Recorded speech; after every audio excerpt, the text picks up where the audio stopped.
Germany के पास इतने ज्यादा एयरफोर्स थे कि तबाह होने के बावजूद ही दूसरा बना लेता था, फैक्ट्रीज वगैरह सब चालू थी। और इधर ब्रिटेन को समस्या था कि भारत में भी चल रहा था भारत छोड़ो आंदोलन, पूरे सैनिकों को कहां ले जा सकते थे, आजाद हिंद फौज का गठन हो गया था। अब पूरी दुनिया यूरोप में पूरी तरह से पीस के रह गई थी। यही यूरोप शांति का नोबेल देने वाले हैं सर, छोटा सा पूरी दुनिया में अशांति अपने फैला के रखा है सर। तो अमेरिका डॉक्टर की तरह ट्रीट कर रहा था, अरे तुमको जर्मनी जर्मनी मारा, जर्मनी मार दिया, लो ये लो नौसेना का पनडुब्बी ले जाओ, ये पानी वाली जहाज ले जाओ, ये ले जाओ। ये ससुरा पूरा बेचने के चक्कर में था, यहाँ पे पूरी बढ़िया से टेंशन फ्री था, कहा हमको कौन क्या कर सकता है। अब ये इसके पास पावर भी बहुत था, इससे कोई लड़ता भी नहीं। आज भी देखिएगा सबसे बड़ा सैन्य बजट इसी का, किसका, अमेरिका का। अमेरिका पूरा दबदबा बना रहा था। अब वर्ल्ड का नक्शा ये देखिए, क्योंकि पृथ्वी तो गोल है, पृथ्वी क्या है, गोल, ऐसे चपटा थोड़ी है। तो हम कहीं से भी काट, बार बार तुम लोग जियोड मत ले आ दिया करो, जियोड में क्या समझाने के टाइम पे, तो उसको आप कहीं से भी क्या कर सकते हैं, खोल सकते हैं। ये भी है, ये इंडिया हो गया, ठीक है। ये क्या हो गया, यूरोप, सारा मारधार किधर है, यूरोप। तो देखिए अमेरिका इस रास्ते से भी यूरोप पहुंच सकता है, पहुंच सकता है। ये रहा अमेरिका, कौन सा महासागर पार करेगा, प्रशांत महासागर। प्रशांत महासागर पार करके रूस पार करके कहां जा सकता है, यूरोप। ये जगह कौन है, जापान। ये कौन है, जापान। और अमेरिका यहां से भी, ये भी रास्ता है। वो प्रशांत महासागर अभी दिखाएं आपको, इधर से ना जाके अटलांटिक महासागर पार करके भी कहां आ सकता है, यूरोप। यानी अमेरिका बीच में, अमेरिका की इस साइड जाएंगे तो एशिया आ जाएगा, अमेरिका के इस साइड जाएंगे तो एशिया, इस साइड जाएंगे तो यूरोप, यूरोप आ जाएगा। तो ये देखिए अमेरिका, ये रहा अमेरिका, इस साइड जाएंगे तो क्या आएगा, यूरोप, और इस साइड जाएंगे तो एशिया, एशिया। अब अमेरिका के साथ एक प्लस पॉइंट क्या है कि अमेरिका से युद्ध लड़ना है ना, तो बढ़िया नौसेना रहना चाहिए, अन्यथा भूल जाइए आप। क्योंकि एक साइड में क्या है, प्रशांत महासागर, देखिए इस साइड से जाएंगे तो प्रशांत महासागर, और इस साइड से अटलांटिक महासागर, दोनों साइड से बड़े बड़े महासागरों से घिरा हुआ है अमेरिका। अब इससे लड़ेगा कौन, उतना बड़ी नौसेना होनी चाहिए। अब इसने देखा, अमेरिका ने, यहां पर एक द्वीप है इसका, हवाई द्वीप। ये एशिया से बहुत पास में है, जैसे इधर से जैसे निकलेंगे थोड़ा सा दूर जाएंगे, ये हवाई द्वीप, जैसे उधर से निकलेंगे यहीं आएंगे ना, हवाई द्वीप। तो हवाई द्वीप से ये जापान, ऑस्ट्रेलिया और भारत, इस पर नजर रख सकता था अमेरिका। और ये उसका हवाई द्वीप, हवाई द्वीप को प्रशांत महासागर का चौराहा कहा जाता है, प्रशांत महासागर का चौराहा। हवाई द्वीप पर किसका नौसेना थी, अमेरिका की नौसेना थी। अब जापान कहा कि यार ये तो गड़बड़ आदमी है अमेरिका, यहां इतनी बड़ी नौसेना बना दिया है, पूरा भयानक है।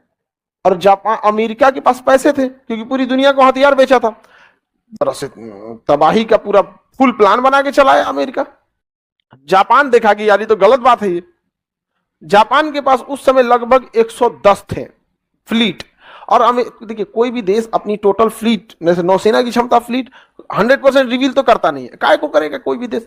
लेकिन जापान के पास उस समय लगभग 110 थे और अमेरिका के पास 150। और अमेरिका नेक्स्ट 200 जहाजों का ऑर्डर कर चुका था। जापान देखा कि रे भाई साहब 150 भी है, 200 का ऑर्डर दिया है, 350 हो जाएगा, इसका कहीं युद्ध नहीं है, हथियार बनाइए रहा है, इसको रोकना जरूरी है, इसको रोकना जरूरी है। जापान कहा कि खेला हो वो, क्या हो वो, खेला। जापान कहा कि ना होगा हमसे। जापान ने अपनी नौसेना लाया और यहां लेके गया कहां पर, पर्ल हार्बर पे। अब मारा, सुबेरे 7 बजे से बम मारना चालू किया। विमान वाहक पोत होते हैं, जहाज जिसके ऊपर लड़ाकू, पानी वाली जहाज होती है जिसके ऊपर रनवे बना होता है, वहां से छोटी जहाजें टेक ऑफ करती है। लड़ाकू जहाजें जो होती है ना, वो छोटी होती है साइज में। लड़ाकू जहाजें साइज में क्या होती है, छोटी होती है, जिस वजह से वो इजीली टेक ऑफ कर सकती है। और ले जाके बम भर भर के लगी सब गिराने। और पूरा देखते देखते देखते 7 दिसंबर 1941, 7 दिसंबर 1941 अमेरिका ने पर्ल हार्बर पर सुबह 7 बजे दस्तक दिया। लोग बरस कर रहे थे, नहीं यहां जापान ने, यहां पे पर्ल हार्बर पे सैनिक क्या कर रहे थे, बरस कर। कोई अखबार पढ़ रहा था, कोई बतिया रहा था टेलीफोन पे, समझ में आ गया कि नहीं आ गया, कोई कुछ कर रहा था, कोई सफाई कर रहा था। पूरी पर्ल हार्बर में आसमान में जहाज दिखने लगा, अरे इस किसका जहाज है। और इतनी बेहतरीन ढंग से उन्होंने आक्रमण किया था पर्ल हार्बर पर। एक एरिया थी, एक जहाजों का ग्रुप था जो एक एरिया में घुसा, दूसरा एडमिनिस्ट्रेटिव एरिया पे घुसा, एक तो घुसा रेसिडेंशियल एरिया पे, एक रडार एरिया में 10-15 ठो निकले सब, इलेक्ट्रिकल एरिया पे, टेक्निकल एरिया में, रनवे पे, सारा चीज जो ध्वस्त हो गया, जो जो तत्काल रिएक्ट कर सकता था वो क्या हो गया, ध्वस्त हो गया। अब पानी में बची नौसेना की जहाजें। समझ में आ गया? ये जहाजें कुछ डॉकयार्ड में लगी थी, कुछ की सर्विसिंग हो रही थी, कुछ रेडी थे अपने मिशन पे जाने के लिए हथियार गोला बारूद से लोड करके, कुछ स्टैंड बाई में खड़े थे कि कभी कुछ इमरजेंसी हुआ तो हम लोग रिस्पॉन्ड करेंगे, कुछ बिगड़े हुए थे उनकी सर्विसिंग हो रही थी। उन्होंने कहा कि एक तो पहले बाद में इलाज हो। तो भाई रेडी कौन है रे? जितना लोग रेडी जहाज थे सबके ऊपर बम मारना चालू किया, ये उड़ा दिया, ये उड़ा दिया, ये उड़ा दिया। शाम को जापानियों ने कहा ओके टाटा बाय बाय, चल दिया, मारा पर्ल हार्बर उड़ा के जापानी चल दिए। जापानियों ने पूरी तरह से तबाह कर दिया। अमेरिका पूछा मारा क्यों था हमको, हमारा तुमसे क्या दुश्मनी, आके मारा क्यों हमको? अब जैसे हम ही लोग हैं, हम लोग के ऊपर आके अगर कोई देश कहीं बाहर से आए, केनिया से हम लोग का कोई दुश्मनी है, आके बम मार दे, तो हम लोग पूछेंगे ना आखिर तुम्हें दिक्कत क्या है? कोई दुश्मनी है हम लोग का केनिया से?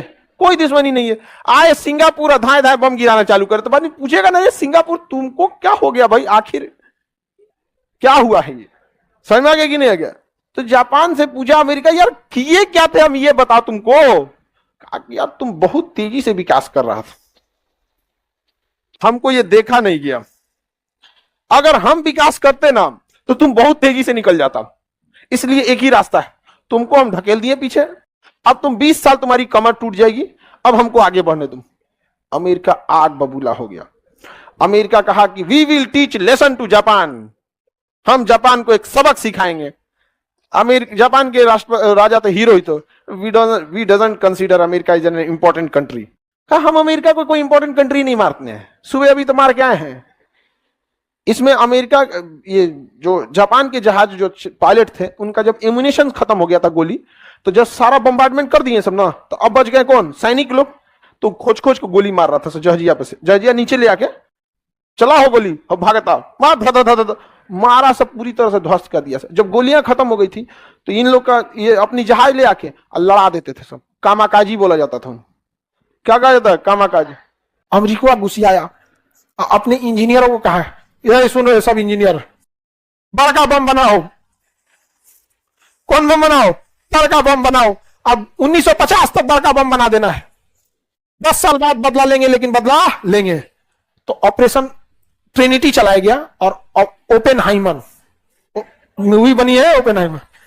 अब 5 साल पहले ही बमवा बना के तैयार कर दिया वहां का अमेरिका से, परमाणु बम 1945 में बना के रेडी कर दिया।